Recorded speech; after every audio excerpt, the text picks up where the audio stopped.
Hola, bienvenidos a un nuevo capítulo de Paranormal Pod.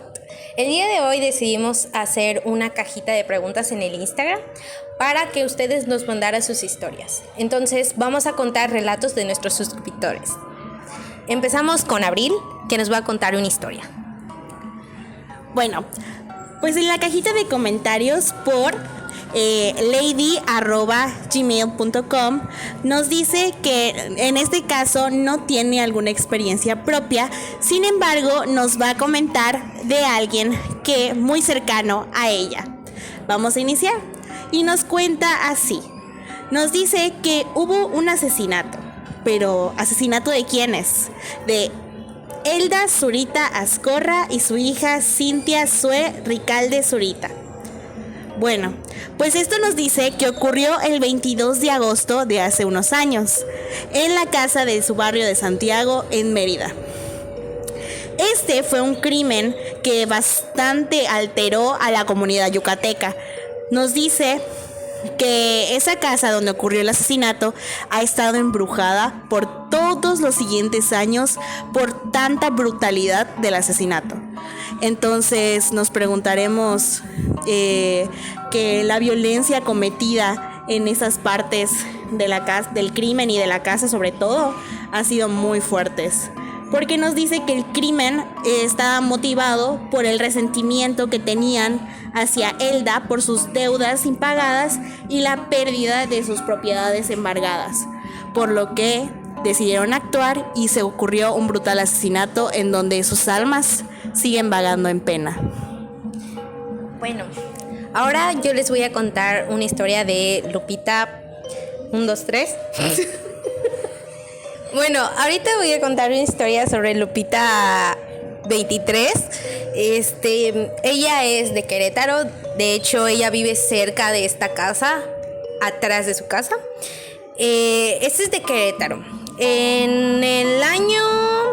Déjenme rectifico el año. En el año 1989 vivía una señora que se llamaba Claudia Mijangos. Ella tenía hijos, de hecho ella era catequista, era una persona muy, muy amable, se llevaba bien con sus vencidos, no tenía ningún problema. El caso es que ella, por lo que se ha escuchado, dicen que en ese momento ella tuvo como pensamientos, que escuchó dentro de su cabeza también voces que le decían que cometiera ese acto. De hecho mató a sus hijos en esa misma casa. Pero era inexplicable, ya que según era algo psicótico, algo que ocurría en su cabeza. Y esta suscriptora cuenta que detrás de su casa se escuchan las voces y se ven a los niños andar también. Bueno, a continuación tenemos la historia de Panchito-3543 y esta dice que es la historia de una conocida. La nombró el caso de Melanie. Bueno, según nos cuenta Panchito, Melanie fue golpeada por Cristian de Jesús, que es su novio. Ella tiene 20 y él tiene 24 años. Ellos acudieron a una fiesta de Halloween en Ciudad Madero, Tamaulipas. Y Cristian había tocado indebidamente a su amiga Dana, por lo que discutieron y él se puso violento. De hecho, hay un video que circula en las redes sociales y además ofrecieron una recompensa de 200,000 pesos para localizar a Cristian. Y debido a eso, Melanie fue ingresada al hospital del Instituto Mexicano del Seguro Social, donde fue intervenida quirúrgicamente de un ojo, que fue resultado de los golpes que le dio Cristian. Bueno, y por lo tanto, el diputado por Movimiento de Generación Nacional de Morena, Francisco Adrián Cruz Martínez, lo presentó en el Congreso de Tamaulipas como una iniciativa y ahora tenemos la ley Melanie. Bueno, yo les voy a contar una historia de violencia que se llevó al extremo, literalmente. Esta historia es de Panchito 123, que su nombre es Rodrigo. él tenía una pareja. Él tenía una pareja que pasaba por un tiempo muy oscuro de su vida. Y él le ayudó en todo eso, no tenía casa, estaba mal con su familia. Entonces él le ayudó con toda esa situación. Y la chava pues se mejoró, ya tuvo un trabajo, fue más estable, todo iba bien en su vida. Pero ya cuando todo estaba bien y ellos dos estaban juntos todavía, ella decidió dejarlo. Y el chavo pues por rencor hacia la chava se dio cuenta que existe la Deep Web. Entonces, ¿qué hizo? Que entró y buscó una manera de querer exponer a la chica con cosas íntimas de ella. Entonces, pues encontró una página web que era algo relacionado su nombre con Santa. Y entonces ahí mismo había un apartado que le decía quién se portó mal. El chavo subió fotos, videos de la chica y sus datos de dónde se encuentra, su nombre y todo. Y él dijo, bueno, una pequeña maldad, no va a pasar nada. Y suceden los días y no sabe nada de su pareja, obviamente, es obvio. Hasta que llegan a la policía con él y le dicen si sabe algo de la chava, porque no la encuentra en ningún lado, no logra contactar a su familia ni nada de eso.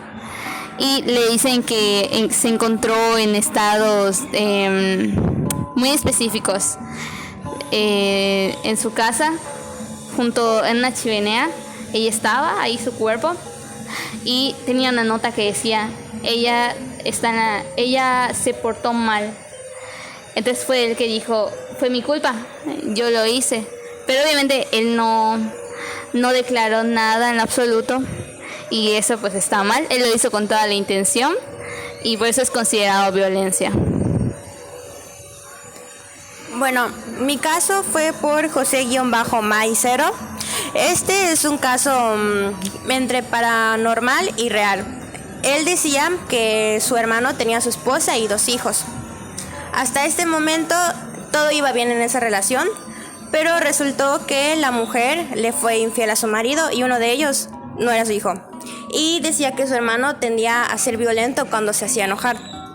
Entonces, los vecinos contaban que durante ciertas horas de la noche se escuchaban gritos de tanto un niño y de tanto de una mujer. Pero cuando salían así de que en el día no sabían si era verdad o no, porque actuaban como si no hubiera pasado nada. Lo que nos cuenta José es que tras unos meses, resultó que su hermano se volvió como que loquito y solamente quería al niño que sí era de él y no al que no era de él, porque tenían una gran diferencia de edad.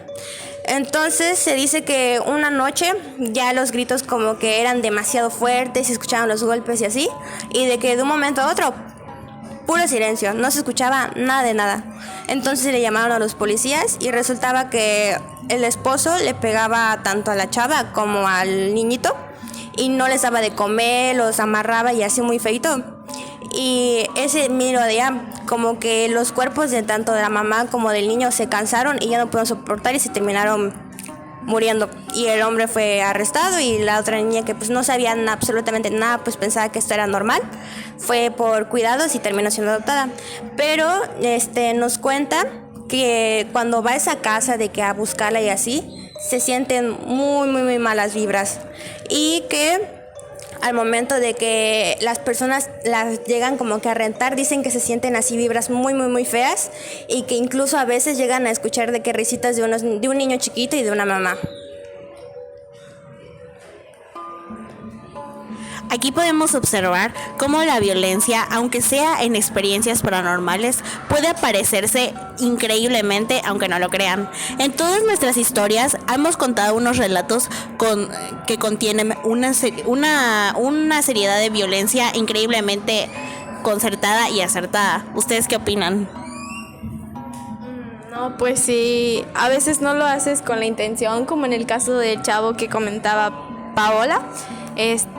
Pero pues no sabes cómo puede afectar a la otra persona. Exactamente, a veces no sabes a qué punto puedes llegar, no sabes el límite, no sabes a qué pueden llegar tus acciones. E igualmente siempre creo que es importante resaltar que aunque estés enojado o sea lo que sea la situación que estés pasando, es importante pensar antes de actuar, porque la violencia, en fin de cuentas, es algo que lo llegas a pensar y hacerlo con una intención, y creo que es importante resaltar el punto de pensar antes de decidirlo. Exactamente, como dicen mis compañeras, mayormente pudimos ver agresión también como violencia. Pudimos ver la violencia física hacia las personas, también como la agresión que no se puede, o sea, no tienes el consentimiento de hacerlo, pero causas algún daño, ¿sabes? No sabes de qué manera le puede llegar a afectar a la persona en un futuro, o literalmente hasta llegar a la muerte o al suicidio o más cosas. Y bueno, eso ha sido todo por nuestro podcast de hoy. Nos vemos en el siguiente. ¡Chao!